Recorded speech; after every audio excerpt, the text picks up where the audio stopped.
What's up, Instagram and YouTube? It's your friendly neighborhood blogger, me, Manny Raya, with the stuff they should have taught us. This week, we're talking about no rain, no flowers. That is going through tough times, having gone through those, trying to make the best out of the situation, and just growing as an individual and growing in life. Now, I'm not a clinical psychologist, so everything I say today is coming from my heart and mind, not a degree. But this is my take on how it is that I look at the world, how it is that I view the world, and how it is that I go through it on myself and my own personal journey.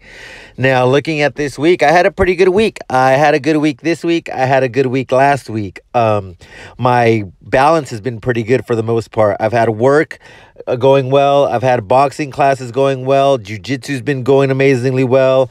My relationships with my friends have been going well. The only thing that I'm really missing to have like the balance that I would like is missing surfing, but that's not something that I can really control. I missed out on the little waves that there were, but that's that. As far as surfing goes, that's kind of how I look at life, because I find that it comes in waves, right? You get like these amazing highs, just things, positive things coming to you, going on, and then you'll hit these lows. And in order to keep stable, in order to keep mentally stable, I find that you have to balance those, right? You have to surf. You have to balance and surf the highs, and then on the lows, you have to understand that you're going through a periodic moment, and that's going to pass too, right? And you're going to be in a better place eventually. Now, I know it's easy to say and hard to do, but that's how I try to manage. Lows can get you down, right? And it's hard to see that positive side. It's hard to stay positive when things keep going to crap, but it's what we got to do. And again, this is stuff that I wish they would teach you in school. This is the stuff I think they should have taught us, because it affects so many people. Looking at the National Institute of Mental Health, it comes to find that 1 in 5 adults suffer from mental health illness. That is 46.6 million people in the United States.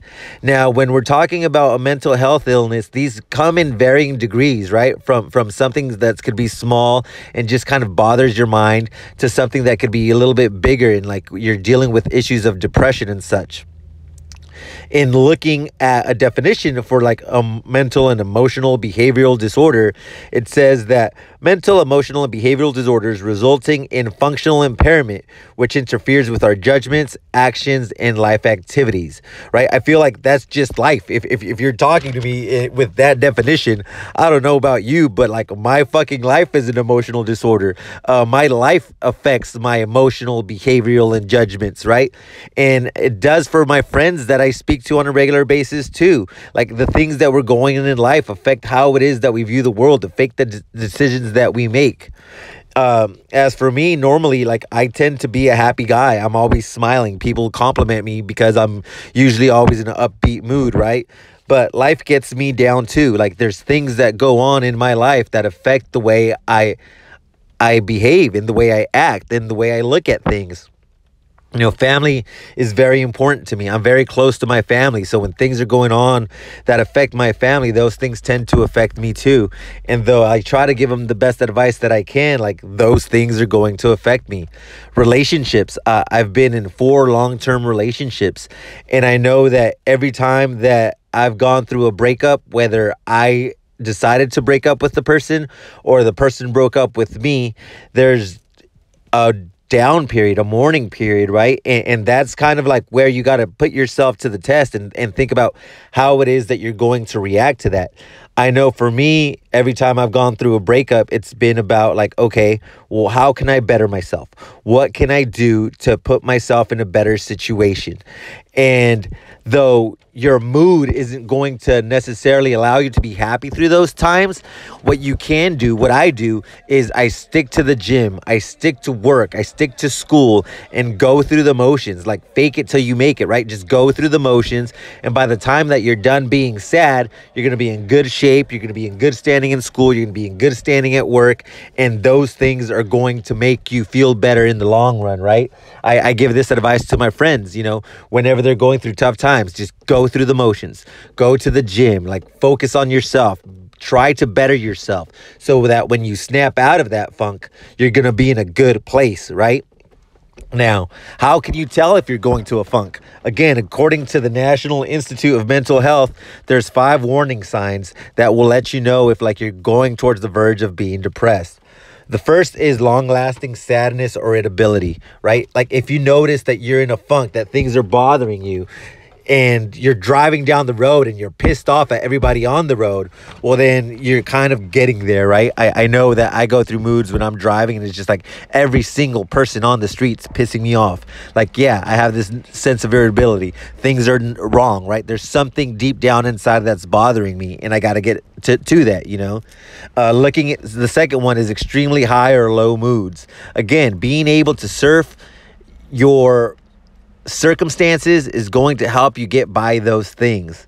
The third is excessive fear or anxiety. If you're constantly anxious, if you feel like you're not properly balanced, like again, that's time when it's time to check yourself and understand what's going on. The fourth is social withdrawal. I tend to be an introverted person, but that's also tends to like social activity, but I also like to pull back by myself.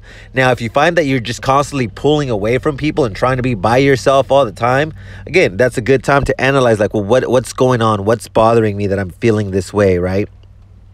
And the fifth and last warning sign is dramatic changes in eating or sleeping habits. Now, our eating and sleeping habits can vary depending on work, depending on physical activities and such. But if you notice that, you haven't eaten in a couple of days, like, well, it's time to dig deep inside and figure out, like, what is it that's bothering me? Now, a lot of the things that I've mentioned, I know describe myself and just about everyone I know. But there's times when you're extra those things, right? And that's when it's time to figure out what's bothering you and deal with those things. Something that I do in order to deal is first and foremost to have a conversation with myself, right? Talk to myself and know that, one, I'm not going crazy. Know that. Try not to beat myself up over the things that have gone on, which I tend to do every once in a while. But I also try to like deal with and feel my emotions. If I'm sad, like I allow myself to feel sad. If I'm angry, I allow myself to feel angry. Not forever, but to fully get that sense of feeling and then move on from it, right? You've allowed yourself to feel those emotions that you're having, and then it's time to move on. Now, how do you move on? First and foremost, I do so by problem solving. I think about what I can control, right? I can't necessarily control the past and I can't change it. I can't control and dictate the future because you don't know what's going to happen, but you can control the now. You can control your actions. You can control your thoughts and how it is that you deal with things, right? So that's what I try to pay attention to the most. How is it that I'm feeling now, and how can I change and affect that? Well, again, going through the motions, going to the gym, going to school, working hard on school, working hard at work, and trying to become the best you can be, so that when you do reach that future stage, you're in the best position possible. Working on becoming better, trying to make yourself as best as possible. I have been in the past someone that has tended to want to self-destruct, and when I'm sad, go to drinking or go to drugs or go back into toxic relationships. But that's never going to help you, right? You're trying to move forward, and doing those things is just a step back. It doesn't allow you to deal. It doesn't allow you to cope, and it's probably just going to put you in a worse off situation than where you are to begin with, right? So a lot of this is just about trying to be fruitful, right? Trying to plant seeds within yourself so that you flourish as an individual. And that's pretty much how I deal with things. It's easier to say than to do, but again, it's work. It takes focus. It takes dedication. And again, the thing that you're working on is yourself.